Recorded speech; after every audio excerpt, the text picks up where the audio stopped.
អ្នកគ្នាស្វាគមន៍មកកាន់ channel របស់ខ្ញុំទៀតហើយបាទហើយក៏ស្វាគមន៍នឹងជំរាបសួរអ្នកដែលរងចាំរឿង Troll Hunter របស់យើងដូចគ្នានៅថ្ងៃនេះអ្នកទាំងអស់គ្នាប្រកាសជាភ្ញាក់ផ្អើលនឹងទស្សនវិជ្ជាដ៏អស្ចារ្យមួយផ្សេងទៀតថាក្រុមរបស់ Troll Hunter ទាំងអស់នេះនឹងធ្វើបេសកកម្មមួយដ៏អស្ចារ្យដើម្បីស្វែងរកអាខ្មោចវេទមន្តនោះសម្រាប់គុំចូលគ្នាឲ្យធ្វើការប្រយុទ្ធជាមួយនឹងកាណាដូច្នេះទាំងអស់គ្នាក៏ចង់ដឹងថាបេសកកម្មរបស់ពួកគេតាមរកថ្មនេះវាមានភាពលក្ខណៈអស្ចារ្យយ៉ាងណានោះដូច្នេះក៏បានបែងឆ្ងាយយើងចូលមកដល់សាច់រឿងរបស់យើងតែម្ដងឥឡូវនេះមកថ្នាក់រៀនរបស់លោកគ្រូអ្នកនឹងយើងឃើញថាក្រុមក្មេងៗរបស់យើងទាំង3នាក់នេះបានពិភាក្សាគ្នារបស់ពិសោធន៍របស់ជីមដែលបានធ្វើការប្រកួតជាមួយនឹងបិសាចខុកបិសាចនៃអញ្ចឹងទៅជីមក៏មានការឆ្ងល់ដែរថានរណាជាអ្នកបញ្ជាពីក្រោយរឿងនេះហើយជីមក៏មានអារម្មណ៍ថាបុរសម្នាក់នោះប្រហែលជាជនឆ្លងបិសាចនឹងហើយគឺគាត់នឹងមានគោលបំណងក្នុងការសិក្សាពីខ្ញុំប៉ុន្តែខ្ញុំមិនទាន់ដឹងថាជានរណានោះទេយើងមានតែតាមដានប៉ុន្តែឆ្លងម្នាក់នោះគឺមិនធម្មតាឡើយភ្លាមនោះផងដែរយើងក៏បានឃើញថាសិស្សម្នាក់នឹងបាទស្ទីវដែរស្ទីវគាត់ច្រឡំនិយាយពាក្យអាពីនៅក្នុងសាករៀនអញ្ចឹងទៅវាមានអាពីឆ្លើយហើយគ្រូក៏បានដៃឲ្យតែជីមច្រឡំនិយាយមាត់ចូលដែរច្រឡំនិយាយពាក្យហូលបហោតែគូអញ្ចឹងណាបន្តមកលោកគ្រូក៏បានបញ្ជូនពួកគេទាំងពីរនាក់នេះទៅកាន់បន្ទប់របស់លោកនាយកសាលាដែលជាលោកស៊ីក្លឺនោះឯងពេលដែលចូលទៅនិយាយជាមួយលោកស៊ីក្លឺពីនោះជីមរបស់យើងក៏បង្ហាញជាផ្លែតែម្ដង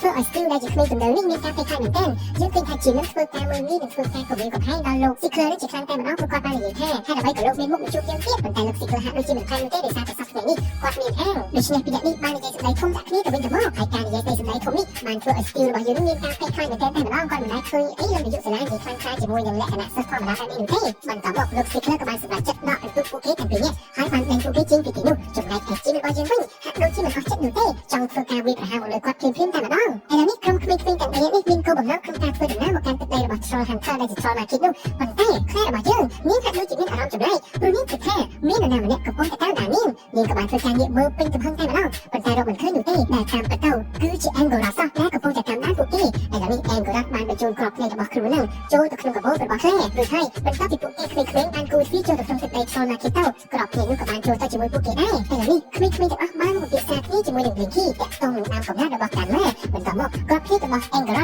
ក៏បានរបៀងមកតាមដូចគ្នាដូច្នេះពេល Angora នឹងមើលទៅពីណានោះ Angora នឹងមានសួរសម្ដីពីនោះតែម្ដងប៉ុន្តែសំណាងនោះក៏បានយកសិភៅបិទបាំងចិត្តអញ្ចឹងទៅដូច្នេះវាក៏បានធ្វើឲ្យ Angora របស់យើងមិនអាចមើលឃើញនឹងដឹងរឿងដែលពួកគេកំពុងតែនិយាយនោះទេប៉ុន្តែ Angora បានលើសូវ Burstone នោះដូច្នេះមិនដឹងថាយ៉ាងម៉េចទេយើងមានតែបន្តតាមដានអ្នកទាំងគ្នាឬហើយ Blinky ក៏បានបន្តការនិយាយរបស់ខ្លួនតែពីយូរលង់មកហើយយើងដឹងថាក្រុម Troll នឹងបានរស់នៅក្រោមដីយ៉ាងសុខសាន្តដោយមិនដឹងថាមានមនុស្សរស់នៅខាងលើនោះទេបន្តមកពេលដែលពួកគេដឹងថាខាងក្រោមនិងខាងលើមានមនុស្សរស់នៅដូចគ្នានោះមនុស្សនិង Troll ទាំងអស់គ្នានឹងបានមកគ្នាប្រយុទ្ធគ្នាដើម្បីដណ្ដើម The First Hearthstone មានថា Hearthstone ដំបូងគេបង្អស់នោះរួចហើយឈាមក៏បានតក់ទៅលើ Hearthstone នោះដែលបង្កឲ្យវាបង្កើតបានជា Gamma នេះឯងដូច្នេះ Gamma នេះកើតចេញពីថ្មដែលថ្មនោះគឺកើតឡើងដោយសារតែឈាមរបស់អ្នកលោកលុនវាដណ្ដើមគ្នាចង់បាន Hearthstone នេះចឹង Hearthstone ដែលបានបង្កើត Gamma នេះត្រូវបានគេហៅថា Burstone ដូច្នេះ Burstone នេះគឺវាមានឥទ្ធិពលខ្លាំងមែនទែនតែម្ដងបន្តមកជីមក៏បានសួរថាតើយើងធ្វើយ៉ាងណាដើម្បីបាន Burstone នេះប៉ុន្តែ Blinky ក៏បាននិយាយថា Burstone នេះបានបាត់ដំណឹងសូនឈិនទៅហើយយើងមិនដឹងថាវានៅទីណានោះទេហើយក្នុងកំឡុងពេលនោះផងដែរយើងឃើញថាភ្នែករបស់ Angora យើងនឹងក៏បានសម្លឹងគ្រីពួកគេហើយដឹងថាពួកគេនឹងកំពុងតែរក Burstone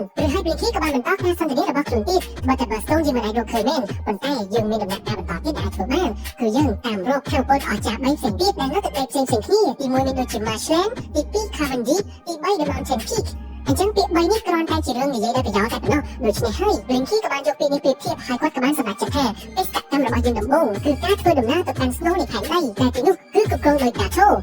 និយាយទៅគឺគាត់នឹងធំខ្លាំងមែនទេអ្នកទាំងគ្នាហើយក៏សាហាវផងដែរអ្នកណាដែលបានជួបគាត់ហើយគេចាំមិនសូវមានជីវិតត្រឡប់មកវិញនោះទេដូច្នេះយើងនឹងទៅធ្វើបេសកកម្មដើម្បីទៅយកថ្មដែលមានធម៌ពលនេះក្នុងដំណាក់កាលចាប់ផ្ដើមដំបូងរបស់ពួកយើងនេះឯក្រុមក្មេងៗវិញគ្រាន់តែលើសូលលក្ខណៈហៅថាការផ្សងព្រេងពួកគេមានការសប្បាយចិត្តខ្លាំងមែនទេតែម្ដងបន្តមកភ្នែករបស់ Angora នឹងក៏បានបញ្ញារំលាយចូលក្នុងកាបូបរបស់ជីមបន្តមកពួកគេទាំងអស់គ្នាក៏បានរៀបចំអីវ៉ាន់វិញហើយក៏យើងបានឃើញថាភ្នែករបស់ Angora នោះក៏បានចេញពីកាបូបរបស់ជីមដូចគ្នាចំណែកឯម្ដាយជីមពេលដែលឃើញជីមរៀបចំកាបូបទៅធ្វើការ camping ចឹងវិញជីមក៏ហៅថាឥឡូវនេះខ្ញុំទៅធ្វើ camping បន្តមកម្ដាយរបស់ជីមថាមិនឲ្យទៅនោះទេប៉ុន្តែជីមក៏បាននិយាយថាខ្ញុំទៅម៉ាក់បើសិនជាម៉ាក់ចង់ដាក់ពីដីខ្ញុំចាំខ្ញុំមកវិញចាំម៉ាក់ពីដីក៏បានដែរហើយម្ដាយរបស់ជីមក៏បានអនុញ្ញាតឲ្យកូនគាត់ទៅទាំងគាត់នឹងមិនចង់តែម្ដងឥឡូវនេះបេសកកម្មរបស់ពួកគេបានចាប់ផ្ដើមហើយយើងឃើញថាពួកគេក៏បានគូអាលក្ខណៈឆ្លងទៅកាន់កន្លែងមួយទៀតហ្នឹងដោយប្រើអាម្រាប់គូឆ្លងដល់នេះហើយក៏បានចូលមកដល់កន្លែងមួយផ្សេងទៀតកន្លែងនេះគឺជាកន្លែងផ្លាស់ទីដ៏អស្ចារ្យតែម្ដងនិយាយទៅវាប្រៀបដូចជាឡានក្រុងសម្រាប់ពួក Troll អញ្ចឹងប៉ុន្តែឡានក្រុងនេះវាពិតជាមានភាពអស្ចារ្យខ្លាំងណាស់តែទាំងអស់គ្នាសាកទៅមើលបើសិនជាយើងបានជិះមិននឹងជាយ៉ាងម៉េចនោះទេហើយទាំងអស់គ្នាប្រកាសជាចង់ដឹងហើយថាឡានក្រុងរបស់ពួក Troll នេះវាលឿនកម្រិតណានោះដូច្នេះតាមបានជាមួយខ្ញុំទាំងអស់គ្នាពេលដែលពួកគេឡើងជិះនោះ Blinky ក៏បាននិយាយថាឥឡូវនេះយើងនឹងធ្វើដំណើរទៅកាន់ Argentina ដែលទីនោះគឺជាកន្លែងរបស់ Gato បន្តមក Jerry បាននិយាយថាចំ Argentina យើងធ្វើដំណើរតាមផ្លែមេកា3-4ថ្ងៃម្ដងហើយប៉ុន្តែមិនដែរទេគឺវាលឿនខ្លាំងមែនតែម្ដងរួចហើយ Blinky របស់យើងក៏បានចាប់ផ្ដើមប្រតិបត្តិការម៉ាស៊ីនរបស់ខ្លួនចុចតាំងទៅម៉ាស៊ីននោះក៏ចាប់ផ្ដើមធ្វើដំណើររត់ដូចផ្ទះបាញ់ជាអ្នកនរគ្នាលឿនលក្ខណៈ យើងមើលនឹងភ្លេចអត់តែម្ដងប្រហែលជាវាលឿនដូចពលឿនអញ្ចឹងមើលទៅជាតែក្រុមគ្រូពេកទាំងអស់គ្នាវិញមានថាផ្ទៃខ្លាយដែលម្ដងឲ្យពួកគេនឹងពុលតែណាមិនឲ្យពុលវិញបើសិនជាលឿនដល់ទឹកនេះនោះឯងអញ្ចឹងធ្វើដំណើរបានប្រហែលវិនាទីផងពួកគេក៏បានមកដល់អាចេនទីដែរហើយបាននិយាយទៅអូយលឿនខ្លាំងមែនទែនតែម្ដងឥឡូវនេះពួកគេក៏បានមកដល់កន្លែងស្នាក់នៅនិងកន្លែងគ្រប់គ្រងរបស់កាថូហើយវាពិតជាក្តៅខ្លាំងណាស់ព្រោះវានៅក្បែរ volcano ក្នុងកំឡុងពេលនោះផងដែរយើងចាប់មកដល់ sticker របស់យើងវិញអេងក៏បានប្រាប់ថាខ្ញុំមិនដឹងថាព័ត៌មានពួកគេនឹងធ្វើអ្វីនោះទេប៉ុន្តែយើងដឹងថាពួកគេจะជួបជាមួយនឹងកាតូហើយចង់បានរបស់វេទមន្តពីកាតូនោះប៉ុន្តែកាតូលេមិនឲ្យពួកគេត្រឡប់មកវិញទេមើលទៅរួចហើយអេងក៏របស់យើងក៏បានប្រគល់លក្ខណៈថាកូនក្រក់វេទមន្តមួយមកគូមិនមួយទេអញ្ចឹងកូនក្រក់នេះរបៀបប្រើវាគឺយើងដាក់ចូលទៅក្នុងទឹកសម្រាប់ផឹកដូច្នេះបើសិនជាខាងស្រីផឹកទឹកនេះដូចខាងប្រុសដែរបានសេចក្តីថាវេទមន្តនេះនឹងចង់ភ្ជាប់រវាងមនុស្សស្រីពីរនាក់នោះអញ្ចឹងកាលណាបើសិនជាមនុស្សប្រុសនឹងទៅគេផ្ទះកំភ្លៀងមនុស្សស្រីនេះគាត់នឹងមានអារម្មណ៍ថាមានគេផ្ទះកំភ្លៀងគាត់ដែរហើយបើមនុស្សប្រុសនឹងស្លាប់មនុស្សស្រីនឹងក៏ស្លាប់ដូចគ្នាប៉ុន្តែយើងមិនដឹងថាលោកស៊ីក្លរបស់យើងនឹងមានគម្រោងអាក្រក់អ្វីនោះទេប្រហែលជាគាត់នឹងចង់យកវាប្រើប្រាស់ជាមួយម្ដាយរបស់ជីមហើយមើលទៅ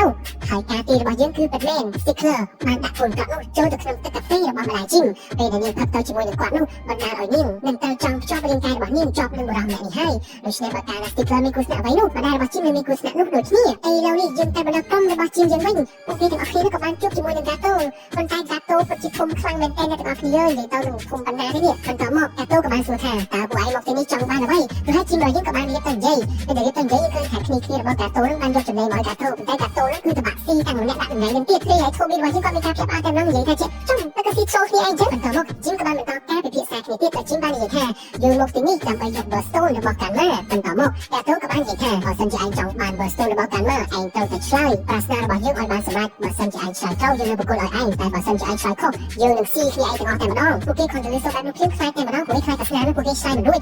ហើយជីមរបស់យើងក៏បាននិយាយថាមិនអីទេខ្ញុំនឹងឆ្លើយជាមួយនឹងឯងបន្តមកកាតូក៏បានសួរថាតើអ្វីដែលចាប់ផ្ដើមហើយគ្មានទីបញ្ចប់ហើយវាបញ្ចប់នៅអ្វីដែលចាប់ផ្ដើមគេបានអ្នកទាំងអស់គ្នាសាកទីលោកមើលហើយនិយាយម្ដងទៀតតើអ្វីដែលចាប់ផ្ដើមហើយគ្មានទីបញ្ចប់ហើយបញ្ចប់រាល់អ្វីដែលចាប់ផ្ដើមបន្តមកពួកគេទាំងអស់គ្នាមានការភ័យខ្លាចមែនទែនដែលនឹកឃើញឡានម៉ូតូកង់រថភ្លើងផ្ទះបាញ់អីអញ្ចឹងទៅនិយាយទៅពួកគេម្នាក់ៗនឹងភ័យបើមានអ្នកឆ្លើយរួចនោះទេបន្តមកជីមក៏បានទៅនិយាយជាមួយនឹងក្លែថាជាឥឡូវនេះធ្វើម៉េចទៅបើយើងឆ្លើយរួចយើងប្រកាសជាស្លាប់បន្តមកក្លែក៏និយាយសូពីស្លាប់នេះក៏បាននិយាយថាចម្លើយគឺស្លាប់ហើយចម្លើយនេះគឺជាចម្លើយដែលត្រឹមត្រូវប៉ុន្តែពាក់កាតូនឹងអត់បានគ្រប់ពីសម្ដីទេទោះបីជាពួកគេឆ្លើយទៅក៏ដោយក៏កាតូនឹងចង់ស៊ីពួកគេដែរដូច្នេះហើយគ្រារបស់កាតូនឹងបានធ្វើការវាយប្រហារទៅលើពួកគេប៉ុន្តែអ្វីដែលគួរឲ្យសោកស្ដាយនោះលៀងជាមួយនឹង Toby ត្រូវបានគេបោះចូលទៅក្នុងមាត់របស់បិសាចនេះបាត់ទៅហើយចំណែកឯ3អ្នកផ្សេងទៀតនេះពួកគេបានធ្វើការប្រយុទ្ធគ្នាយ៉ាងហៅផ្សេងផ្សេងក្រៅកុកវិញនោះតែម្ដងបាទកណ្ដាលវាយវាយគ្នាទៀតចំណែកឯ Blinky ជាមួយនឹង Toby បានធ្លាក់ចូលមកក្នុងកាហ្វេរបស់កាតូហើយបន្តមកពួកគេនឹងថា Burstone តែជាអ្នកនៅទីនេះដូច្នេះពួកគេទាំងពីរនាក់ក៏បានប្រញាប់ប្រញាល់ក្នុងការស្វែងរក Burstone បន្តមក Toby ក៏បានទេមកប្រាប់ជីមថាឥឡូវនេះយើងរក Burstone ឃើញហើយដូច្នេះយើងត្រូវតែប្រញាប់ប្រញាល់ចាក់ចេញពីទីនេះប៉ុន្តែក្រុមរបស់ជីមមិននិយាយឬទេយើងឃើញថាក្រុមរបស់ជីមត្រូវបានធ្វើការវាយប្រហារដោយកាតូហើយតែរបស់កាតូក៏ជាធំខ្លាំងណាស់ឥឡូវនេះពួកគេទាំងអស់គ្នាកំពុងតែធ្វើយ៉ាងណាចាក់ចេញពីទីនេះឲ្យបានចំណែកឯ Blinky ជាមួយនឹង Toby វិញពួកគេគិតថាអូបើសិនជាកាផ្ទះអញ្ចឹងគឺមានកន្លែងផ្លូវចេញហើយវាធម្មតាយើងមានកន្លែងបត់ជើងចេញចឹងទាំងអស់គ្នាតែយើងគួរធ្វើយ៉ាងណាដើម្បីឲ្យកាផ្ទះអាប៉ែកនឹងមានលក្ខណៈគេហៅថាមានអាស៊ីតចុកផ្ទះចុកមួយអញ្ចឹងទៅគាត់នឹងមិនចេញចោលហើយឥឡូវនេះយើងឃើញថាពីហ្នឹងកំពុងតែជីដំថ្មមួយដែលលើភ្លុកភ្លើងយ៉ាងក្តៅខ្លាំងតែម្ដងបន្តមក Toby របស់យើងគិតថាអញចិត្តងាប់ទៅចឹងក៏ពងស៊ីឲ្យតាមតែចិត្តចង់ស៊ីចុះហើយអ្វីដែល Toby របស់យើងកំពុងតែហូបនោះគឺជា taco បន្តមក Blinky ក៏បាននិយាយថាអូ taco នេះគឺវាមានប្រតិកម្មចំពោះកាហ្វេរបស់ចូលដូច្នេះហើយ Blinky ក៏បានចាប់ taco នោះបោះចូលក្នុងកាហ្វេរបស់ Gato រួចហើយកាហ្វេរបស់ Gato ចាប់ផ្ដើមផ្ទុះបញ្ចេញមួយខ្យល់យ៉ាងយើងមិនដឹងទេបងប្អូនឬក៏បានបញ្ចេញជាភ្លុកភ្លើងយ៉ាងធំតែម្ដងធ្វើឲ្យពួកគេទាំងពីរនេះអន្តរាយយ៉ាងលឿនតែម្ដងហើយក៏បានចេញតាមផ្លូវខាងក្រៅមួយមកជួបជាមួយនឹងជីមបាទដូច្នេះពួកគេក៏ទទួលបានជោគជ័យក្នុងការមកយក Burstone មួយនេះឥឡូវនេះមិនទាន់ជារួចខ្លួនបានទេយើងក៏ឃើញថាមានភ្លុកភ្លើងកំពុងតែដេញដល់ពួកគេដូចគ្នាឥឡូវនេះពួកគេទាំងអស់គ្នាក៏បានប្រញាប់ប្រញាល់ឡើងជិះលើយានជំរាបរបស់ពួកគេហើយក៏បានធ្វើដំណើរចេញពីទីនោះដោយសុវត្ថិភាពអូយបាទពិតជាក្តៅប្រគំមែនតើម្ដងឥឡូវនេះពេលដែលពួកគេមកដល់ Toy Market វិញពួកគេក៏បាននិយាយថាឥឡូវនេះយើងបាន Burstone ទី1ហើយនៅ2គ្រាប់ទៀតពួកគេក៏បាននិយាយថាអូយងាប់ហើយ2គ្រាប់ទៀតមិនទៅយើងប្រយ័ត្នតែពីគូស្នាក់អញ្ចឹងយើងខ្លាចងាប់ខ្លាំងណាស់នេះយើងកាត់មកដល់ sticker វិញឥឡូវនេះយើងឃើញថា sticker បានដើរចេញពីផ្ទះម្ដាយរបស់ជី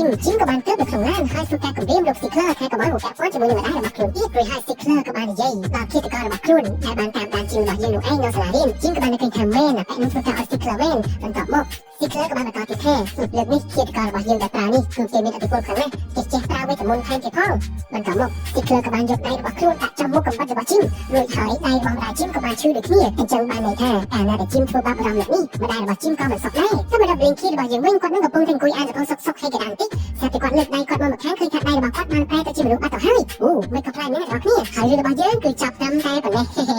អញ្ចឹងចង់ដឹងថាវាបន្តពីយ៉ាងណានោះគឺមានតែតាមដានជាមួយខ្ញុំបន្តទៀតទាំងអស់គ្នាអញ្ចឹងអរគុណចំពោះការទស្សនារបស់អ្នកទាំងអស់គ្នាពីដើមដល់ចប់ប៉ុន្តែកុំភ្លេចចុច Subscribe ដាក់កណ្ដឹងម្នាក់មួយផងដើម្បីទទួលបានវីដេអូនោះតទៅចិត្តដូច្នេះខ្ញុំរកសូមអរគុណសូមជម្រាបលា